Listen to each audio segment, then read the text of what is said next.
আসসালামু আলাইকুম, আশা করি সকলে ভালো আছেন। এখন আমি দুটি মুভি রিঅ্যাকশন করবো, যেটা আমি একটি আজকে দেখেছি, যেটা নাম নবাব, আর 2 দিন আগে দেখেছি শিকারি। এর আগেও দেখেছি অনেকবার, 4-5 বার করে, তারপরে দেখে আরেকবার আমি আপনাদের মাঝে রিভিউ করতে চলে আসলাম। সো গাইস, চল প্রথমে আসি শিকারির কাছে। যে লেখছি নবাব শিকারি রিভিউ, তারপরেও আগে শিকারির কাছে আসে, যেহেতু 2016 সালে শিকারি আগে আসে, তাই শিকারি নেই। ফার্স্ট অফ অল, শিকারি এমন সময় আসে, এখানে রিভিউ বলতে সে রিভিউ করবো না, মানে কাহিনীগুলো বলবো। শিকারি এমন সময় আসে যখন বাংলা সিনেমা অশ্লীলতা এবং বিভিন্ন ধরনের আজে বাজে এসব মধ্যে ভরা ছিল।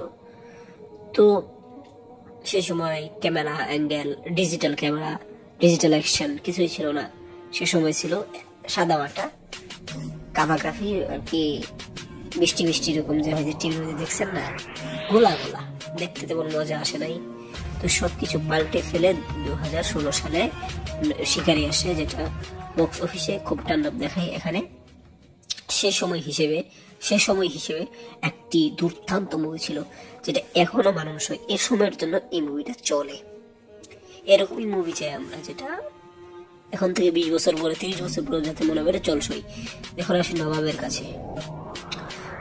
শিকারির পরে পরের বছরে 2017 সালে নবাব আসে।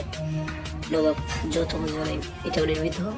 এখানে তাকে পুলিশ অফিসারের চরিত্রে খুবই ভালো মানিয়েছিল নবাব চরিত্রে, এবং পলিটিক্যাল ড্রামা মানে এমন ভাবে নিয়ে গেছে যেটা মজা আলাদা। পলিটিক্স মানে এখানে বুঝেছে যে মানুষের সামনে যে এত ভালো, কিন্তু ভিতরে ভিতরে যে একটা শয়তান পুষে রেখেছে সেটা জানতে পারার জন্য।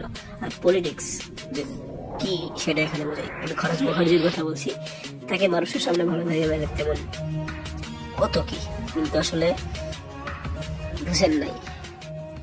শিকারিও ভালো মুভি ছিল, কিন্তু শিকারি থেকে নবাব আরো ডাবল ট্রিপল গুণ ভালো হয়েছে। তারপরে আসলো ভাইজান চালবাস, কিন্তু নবাব শিকারির মতো হয়নি। কিন্তু নবাব শিকারিকে বিট করার জন্য পরে এসেছিল নাকাব, যেটা দুর্দান্ত। বক্স অফিসে বুঝি তেমন সারা জায়গাতে পারেনি, আমি যতটুকু জেনেছি। তো যাই হোক, তারপরে তুফান আসলো, দরদ আসলো, রাজকুমার আসলো, প্রিয়তম আসলো, যেটাকে। আচ্ছা, আজকের ভিডিওটি এ পর্যন্ত। রিভিউ কেমন লাগলো অবশ্যই জানাতে পারেন কমেন্ট বক্সে। ধন্যবাদ।